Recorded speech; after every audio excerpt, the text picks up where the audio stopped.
Mutton റോസ്റ്റും fried റൈസും ഈ super tasty ആയിട്ടുള്ള കോംബോ ആണ് ഇന്നത്തെ നമ്മുടെ റെസിപ്പി.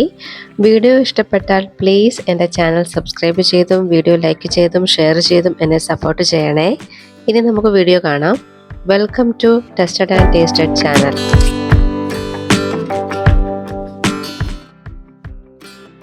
മട്ടൺ റോസ്റ്റ് തയ്യാറാക്കാനായി 1/2 കിലോ ഇറച്ചിയാണ് ഞാൻ എടുത്തിട്ടുള്ളത്. നന്നായിട്ട് ക്ലീൻ ചെയ്തെടുത്ത് വെച്ചിട്ടുള്ളതാണ്. നിങ്ങൾ എടുക്കുന്ന ഇറച്ചിയുടെ അളവിനൊത്ത് ഞാൻ പറയുന്ന ഇൻഗ്രീഡിയൻസിൻ്റെ അളവിൽ മാറ്റം വരുത്തണേ. ഇത് നമുക്ക് പ്രഷർ കുക്കറിലിട്ടൊന്ന് വേവിച്ചെടുക്കണം. ഒന്ന് ഇളക്കിയിടാം. ഇനി നമുക്കിതിലേക്ക് വേണ്ട കുറച്ച് പൊടികളുണ്ട്, അതൊക്കെ ഒന്ന് ചേർത്ത് കൊടുക്കാം. ഞാനിവിടെ 1 ടേബിൾ സ്പൂൺ മല്ലിപ്പൊടി ചേർത്ത് കൊടുക്കാം. 1/2 ടേബിൾ സ്പൂൺ മുളക് പൊടി വേണം, അതും ചേർക്കാം. ഇനി വേണ്ടത് 1/2 ടീസ്പൂൺ ഗരം മസാലപ്പൊടിയാണ്, ഇതും ചേർക്കാം. പിന്നെ വേണ്ടത് പെരിഞ്ജീരകം പൊടിച്ചത് 1/2 ടീസ്പൂൺ വേണം, അതും ചേർത്ത് കൊടുക്കാം. 1/2 ടീസ്പൂൺ മഞ്ഞൾപ്പൊടി. ഇനി ഇതിലേക്ക് ഞാൻ ചേർക്കുന്നത് കുരുമുളക് ചതച്ചതാണ്, 1/2 ടീസ്പൂണാണ് എടുത്തിട്ടുള്ളത്, അതും ചേർക്കാം. ഇനി നമുക്ക് വേണ്ടത് തക്കാളിയാണ്. ഞാനൊരു മീഡിയം സൈസ് ആയിട്ടുള്ള തക്കാളിയാണ് എടുത്തിട്ടുള്ളത്. വളരെ ചെറിയ കഷ്ണങ്ങളാക്കി അരിഞ്ഞെടുത്തിട്ടുള്ളതാണ്. നമുക്കിതും ചേർത്ത് കൊടുക്കാം.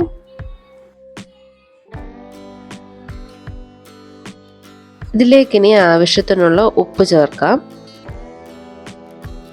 എന്നിട്ട് നന്നായിട്ട് ഇളക്കി യോജിപ്പിച്ചെടുക്കണം. നല്ലതുപോലെ ഈ മസാലയെല്ലാം ഇറച്ചിയിൽ പിടിക്കുന്ന രീതിയിൽ ഒന്ന് മിക്സ് ചെയ്തെടുക്കുക.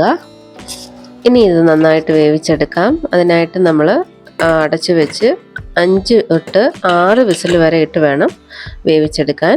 ഇത് വെന്ത് വരട്ടെ. വെന്ത് വന്നിട്ടുണ്ട്, അവിടെ ഇരിക്കട്ടെ. ഇനി നമുക്കിതിലേക്ക് വേണ്ട കുറച്ച് കാര്യങ്ങൾ ചതച്ചെടുക്കേണ്ടതുണ്ട്. അതിനായിട്ട് 1/4 കിലോ ചുവന്നുള്ളിയാണ് എടുത്തിട്ടുള്ളത്. ഏകദേശം 3/4 കപ്പോളം ഉണ്ട്. ഇത് നമുക്കിതിലേക്ക് ഇട്ട് കൊടുക്കാം. ഇതിൻ്റെ കൂടെ തന്നെ 4-5 അല്ലി വെളുത്തുള്ളി ഇട്ട് കൊടുക്കാം. ചെറിയ സൈസ് 2 കഷ്ണം ഇഞ്ചിയാണ് എടുത്തിട്ടുള്ളത്, ഇതും ചേർക്കാം. 3 പച്ചമുളക് അരിഞ്ഞെടുത്തിട്ടുള്ളതാണ്, ഇതും ചേർത്ത് കൊടുക്കാം. ഇതിനി ഒന്ന് ചതച്ചെടുക്കേണ്ടതുണ്ട്. ഇതുപോലെ ചതച്ചെടുക്കണേ. ഒരു കടായി ചൂടാക്കി അതിലേക്ക് വെളിച്ചെണ്ണ ഒഴിക്കാം. 2 തണ്ട് കറിവേപ്പിലയാണ് ഞാൻ എടുത്തിട്ടുള്ളത്, അത് ചേർത്ത് കൊടുക്കാം. ഇനി നമ്മൾ ചതച്ചെടുത്തിട്ടുള്ളതും ചേർക്കാം. ഇതിനി നന്നായിട്ടൊന്ന് വഴറ്റിയെടുക്കണം. ഇതിൻ്റെ പച്ചമണം മാറുന്നവരെ നമ്മൾ വഴറ്റിയെടുക്കേണ്ടതുണ്ട്. ഇതിൻ്റെ നിറം ഒന്ന് മാറി വന്നിട്ടുണ്ട്. ഇനി ഇതിലേക്ക് ഞാൻ 1/2 ടീസ്പൂൺ കുരുമുളക് ചതച്ചത് ചേർക്കുവാണ്.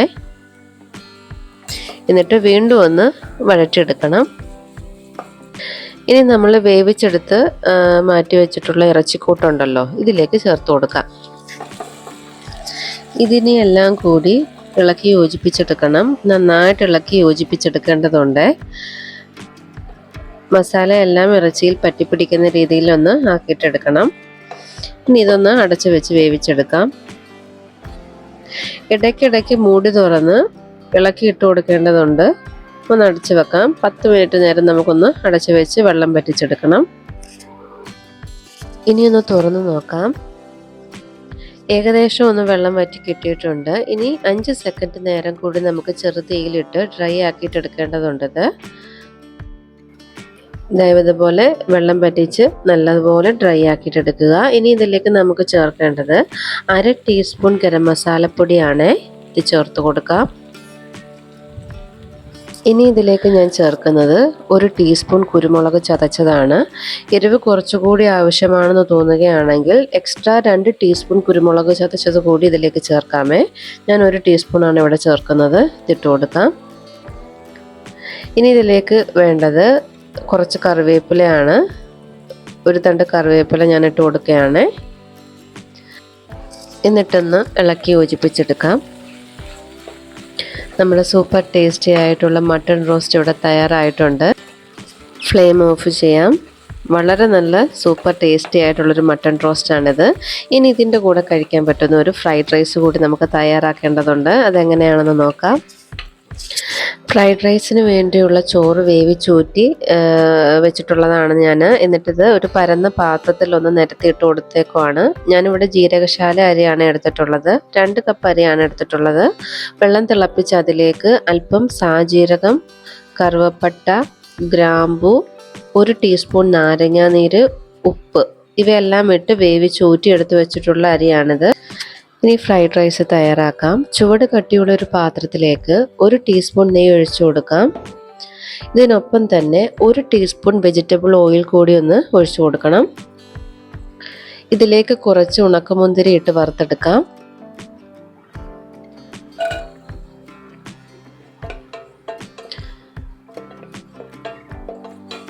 ഇനി ഇത് കോരി മാറ്റാം. ഇനി ഇതിലേക്ക് ഒരു ചെറിയ കപ്പ് കശുവണ്ടി പരിപ്പിട്ട് വറുത്തെടുക്കണം. ബ്രൗൺ കളർ ആവുന്ന ടൈമിൽ നമുക്കിത് കോരി മാറ്റാം.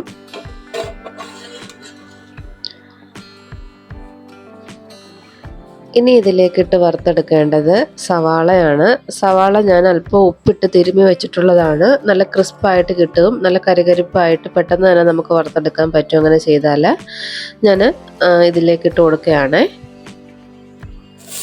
എന്നിട്ടിത് നന്നായിട്ടൊന്ന് ബ്രൗൺ കളർ ആവുന്ന ടൈം വരെ ഇട്ട് നമുക്കിത് വഴറ്റിയെടുക്കണം. ചെറുതീയിലായിരിക്കും, പ്രത്യേകം ശ്രദ്ധിക്കുക. അതായത് കരികരിപ്പായിട്ട് വന്നിട്ടുണ്ട്. നമുക്ക് കോരി മാറ്റാം. ഇതിലേക്ക് ഇനി 2 ടീസ്പൂൺ നെയ്യ് കൂടി ഒഴിക്കാം. ഒരു വയണയില ഇടാം. 4-5 ഏലക്ക പൊട്ടിച്ചെടുത്തിട്ടുള്ളതാണ്, അത് ചേർക്കാം. 1/2 ടീസ്പൂൺ കുരുമുളക് പൊടിയാണ് ഇത് ചേർത്ത് കൊടുക്കാം. ഇനി വേണ്ടത് ചെറിയൊരു സവാള അരിഞ്ഞെടുത്തിട്ടുള്ളതാണ്, ഇത് ചേർത്ത് കൊടുക്കാം. എന്നിട്ടൊന്ന് വഴറ്റിയെടുക്കാം. ഇതിലേക്ക് 1/2 കപ്പ് നീളത്തിൽ കനം കുറഞ്ഞ് അരിഞ്ഞെടുത്തിട്ടുള്ള ക്യാരറ്റാണ് ഇതിട്ട് കൊടുക്കാം. ഇതിൻ്റെ കൂടെ തന്നെ ബീൻസ് 1/2 കപ്പ് അരിഞ്ഞെടുത്തിട്ടുള്ളതാണ്, അതും ഇടാം. എന്നിട്ടിത് വഴറ്റിയെടുക്കണം. ഒന്ന് വാടി കിട്ടിയാൽ മതിയാകും. നിങ്ങൾക്ക് ഈ ക്യാരറ്റും ബീൻസും കൂടാതെ ഇതിലേക്ക് ക്യാബേജ്, ക്യാപ്സിക്കം അതുപോലുള്ള പച്ചക്കറികളൊക്കെ ചേർത്ത് കൊടുക്കാം. കോളിഫ്ലവർ വേവിച്ചിട്ടിട്ട് കൊടുക്കാം.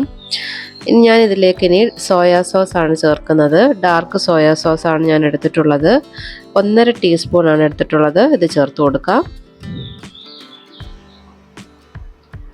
ഇനി ഇതിലേക്ക് ഞാൻ ചേർക്കുന്നത് 1/2 ടീസ്പൂൺ റെഡ് ചില്ലി സോസാണ്, അതും ചേർക്കാം.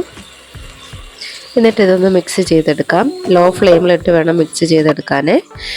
ഇനി നമ്മൾ വേവിച്ചെടുത്ത് മാറ്റി വെച്ചിട്ടുള്ള കൈമ റൈസാണ്, ഇത് ചേർക്കാം.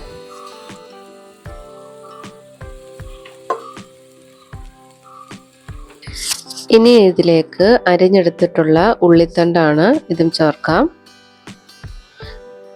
എന്നിട്ട് ഒരു പരന്ന തവി യൂസ് ചെയ്ത് പതുക്കെ ഒന്ന് ഇളക്കി യോജിപ്പിച്ചെടുക്കണം. അരി വേവിക്കുന്ന സമയത്ത് ആവശ്യത്തിനുള്ള ഉപ്പ് ഞാൻ ചേർത്തിട്ടുണ്ടായിരുന്നു. അതുകൊണ്ടാണ് ഞാൻ എക്സ്ട്രാ ഉപ്പ് ചേർക്കാഞ്ഞത്. നിങ്ങൾക്ക് ഉപ്പ് ആവശ്യമാണെങ്കിൽ നിങ്ങൾ പച്ചക്കറി വേവിക്കുന്ന സമയത്ത് നമുക്ക് ഉപ്പിട്ട് കൊടുക്കാം. ഇതിലേക്ക് ഇനി വറുത്തെടുത്തിട്ടുള്ള കശുവണ്ടിപ്പരിപ്പ്, മുന്തിരി, സവാള എല്ലാം ഒന്ന് ഇട്ട് കൊടുക്കാം. ഫ്ലെയിം ഓഫ് ചെയ്യാം. ഇനി വിളമ്പുന്ന സമയത്ത് ഇതെല്ലാം ഒന്ന് പതുക്കെ ഇളക്കി യോജിപ്പിച്ച ശേഷം വിളമ്പാം. മട്ടൺ റോസ്റ്റും ഫ്രൈഡ് റൈസും ഇവിടെ തയ്യാറായിട്ടുണ്ട്. വളരെ നല്ല ടേസ്റ്റി ആയിട്ടുള്ളൊരു കോംബോ ആണിത്. എല്ലാവരും ഒന്ന് ട്രൈ ചെയ്ത് നോക്കി നിങ്ങളുടെ ഫീഡ്ബാക്ക് എന്നെ അറിയിക്കണേ. വീഡിയോ ഇഷ്ടപ്പെട്ടു എന്ന് വിശ്വസിക്കുന്നു. ഇഷ്ടപ്പെട്ടാൽ പ്ലീസ് ചാനൽ സബ്സ്ക്രൈബ് ചെയ്തും വീഡിയോ ലൈക്ക് ചെയ്തും ഷെയർ ചെയ്തും എന്നെ സപ്പോർട്ട് ചെയ്യണം. ഇനി മറ്റൊരു വീഡിയോയുമായി വീണ്ടും എത്താം. അതുവരെ ബൈ ബൈ.